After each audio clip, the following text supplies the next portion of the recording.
Halo,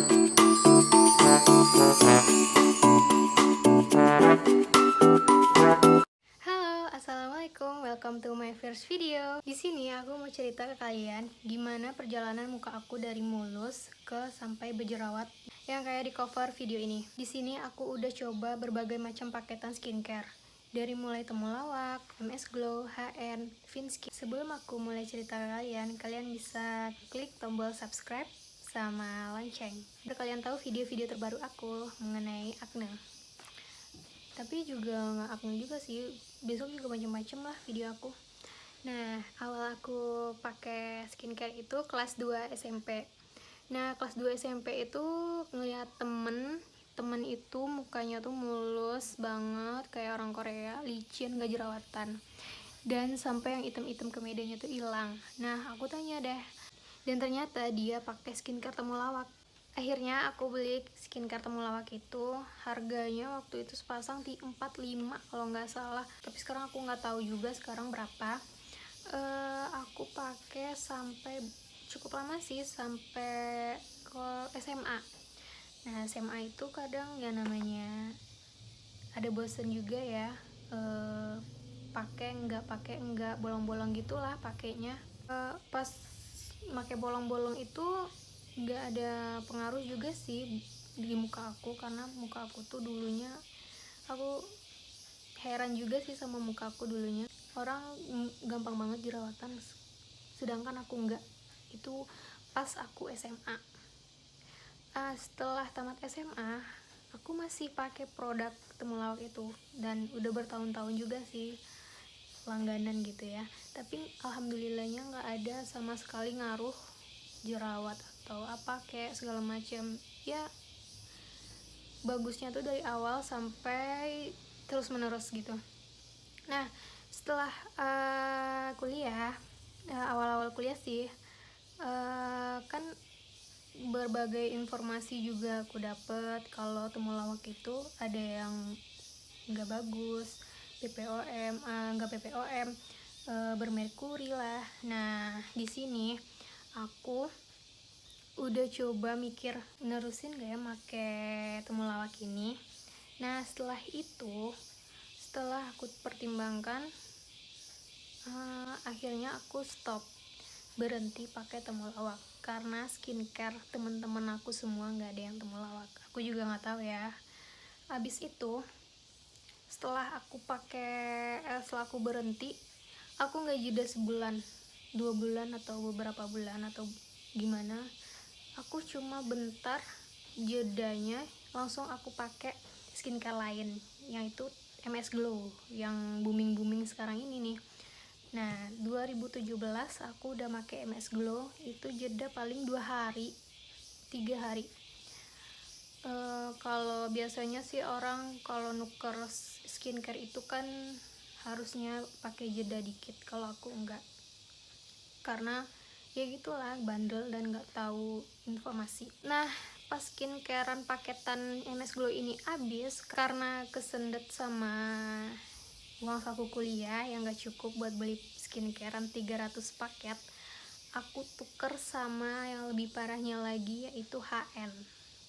Nah, HN ini juga nggak ada jedanya, yaitu kan harusnya jeda sebulan 2 minggu minimal. Ini enggak sama sekali, aku langsung pakai karena temen deket aku juga make skincare HN ini. Pas perjalanan make HN ini, awalnya itu emang agak gatel merah gitu, terus ngelopek, kulit-kulitnya tuh ngelopek.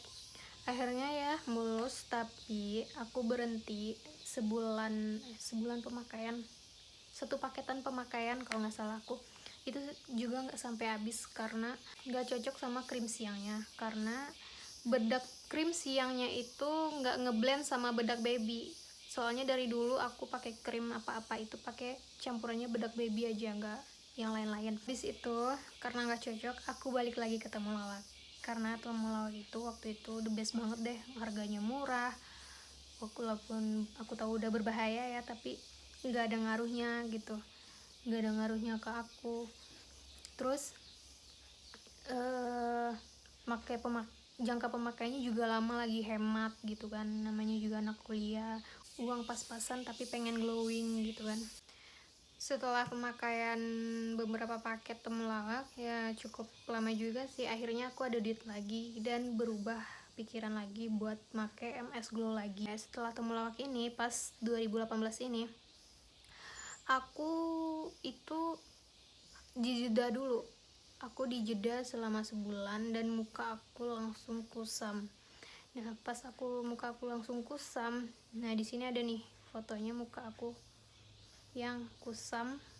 Terus aku pakai MS Glow dan paketan udah 2 paket nggak ada ngaruhnya. Pas aku chatan sama orangnya itu bukannya ngedukung aku pakai MS Glow ini, malah aku dibilang udah biasa pakai merkuri ya mbak, makanya kalau mau cepet pakai yang bermerkuri aja, jangan yang aman gitu, soalnya yang aman ini lama. Padahal aku nanyanya baik-baik loh, salah satu distributor MS Glow di Padang. Jadi setelah itu aku agak putus asa juga, salah satunya karena nggak ngaruh, yang kedua karena dia bilang kayak gitu jadi males beli produknya lagi.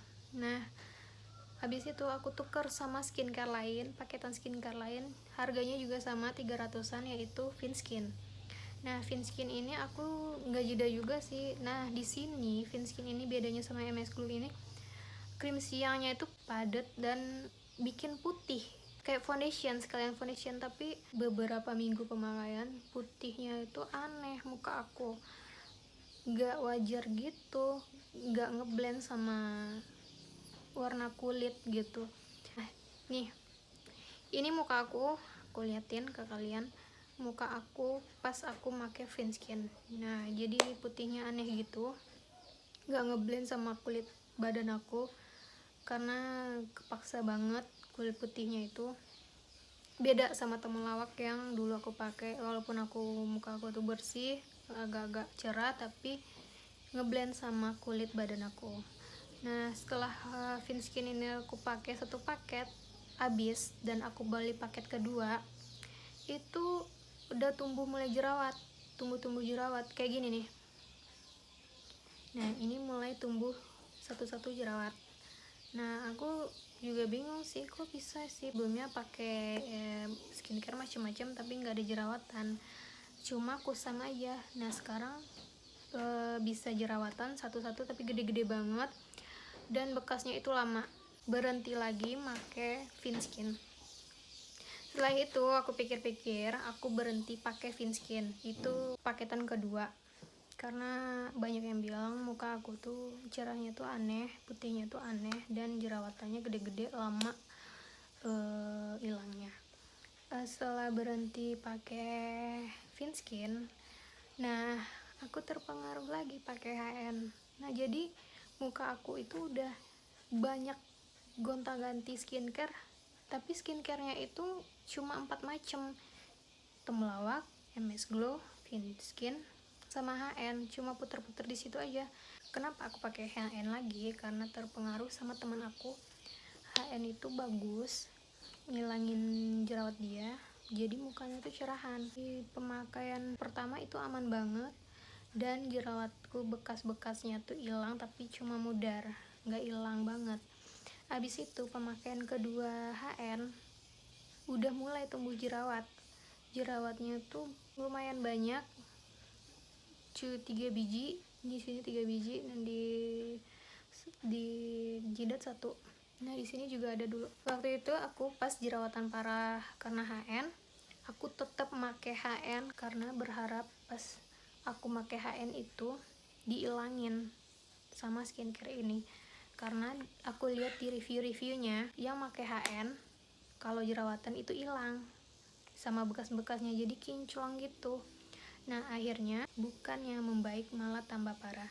Setelah paket kedua ini aku bener-bener berhenti, dan ini juga masih ada bekasnya. Paket kedua ini terakhir aku pakai, tonernya juga mau habis. Nah setelah aku main TikTok itu bukan cuma ngeliat orang joget-joget, tapi juga ngeliat informasi-informasi tentang skincare. Nah setelah aku lihat-lihat, ternyata ada dokter bilang kalau skincare kalau nggak ada ingredientnya itu skincare abal-abal ilegal. Nah di sini aku ngeliat skincare HN ini nggak ada ingredient, nggak ada BPOM, dan nggak ada apa-apa. Isinya aja kayak gini, lengket. Dan setelah aku memakai beberapa paket bertahun-tahun, aku pikir kok nyesel juga ya, kenapa nggak dari dulu aja paketan skincare aku tuh yang aman-aman aja. Nah, penyesalan datang di akhirnya aku milih penyembuhan. Nah, penyembuhan ini aku pakai skincare. Aku sih bener-bener berhenti dulu sih selama sebulan pakai skincare yang macem-macem. Aku cuma pakai masker selama sebulan, ngebreak. Terus aku beli yang namanya serum. Aku saranin buat kalian jangan coba-coba pakai skincare yang bermerkuri, karena jelek banget buat wajah kalian, karena penyesalan datang di akhir. Nah, lihat muka aku keadaan sekarang, jadi jerawatan. Ini juga lama banget bekas jerawatnya. Ada foto cover yang jerawatan parah waktu itu bulan Juli. Sekarang bulan Oktober, itu juga lama banget penyembuhannya. Biasanya dulu itu aku jerawatnya sembuh itu cepet banget ya, nggak nyangka aja pas sekarang itu lama banget ngerespon bekas jerawatnya di muka aku itu. Jangan abaikan muka kalian yang nggak gampang jerawatan, atau yang susah banget buat jerawatan. Jangan disepelehin, karena kayak aku yang dulunya nggak gampang banget jerawatan, yang susah banget jerawatan, sekarang susah banget buat ilangin jerawat karena pengaruh dari bedak-bedak skincare yang abal-abal ini. Nah, jadi ini bisa kalian jadikan pelajaran juga, bisa kalian pikir-pikir lagi skincare apa yang mau kalian beli lagi, dan lihat BPOM-nya, halalnya. Selain kalian lihat ingredient sama ini aman gak buat kulit atau enggak, kalian juga lihat-lihat dulu kulit kalian itu apa gitu, karena cocok di orang itu belum tentu cocok di kita. Nah, sekian dari cerita perjalanan skincare aku, dari mulai yang mulus, cerah, sampai yang jerawatan kusam kayak gini. Jika ada kritik dan saran, kalian bisa komen di bawah ini. Nah, di akhir video ini aku mau bilang jangan lupa subscribe sama tekan tombol lonceng buat video-video selanjutnya. Sekian dulu video dari aku, semoga video ini bermanfaat buat kalian, dan bye-bye.